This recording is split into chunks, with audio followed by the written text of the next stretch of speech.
ఈ సంక్రాంతి పండుగ సందర్భంగా ఈ పతంగిలు కైట్స్ ఫ్లై చేసేటటువంటి ట్రెడిషన్ చాలా స్ట్రాంగ్గా ఉంటుంది కాబట్టి మిర్యాలగూడ పట్టణానికి చెందినటువంటి వారు తర్వాత మిగతా మండల కేంద్రాల్లో ఉన్నటువంటి కొంతమంది వ్యాపారస్తులు ఈ చైనా మాంజా తెచ్చి ప్రజలకు అమ్ముతున్నారనేటటువంటి సమాచారం మా దగ్గర ఉంది. అందరికీ నేను సీరియస్గా వార్నింగ్ ఇస్తూ ఉన్నా, దయచేసి ఈ పద్ధతి బంద్ చేసుకోండి. చైనా మాంజా మేము ఏ షాపులు చెక్ చేసినప్పుడు దొరికినా లేదు, ఎవరన్నా వాడుతూ మాకు కనిపించినా వారి ద్వారా అమ్మిన వారి సమాచారం తీసుకొని వారి మీద చట్టరీత్యా కఠినమైనటువంటి చర్యలు తీసుకోబడతాయి.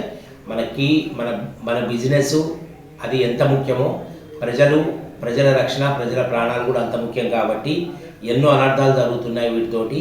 ఇది రిపీట్ చేసినా ఎక్కడన్నా చైనా మాంజా అమ్మినట్టు తెలిసినా వారు మాత్రం వారి లైసెన్స్ క్యాన్సిలేషన్ గురించి రాస్తాము.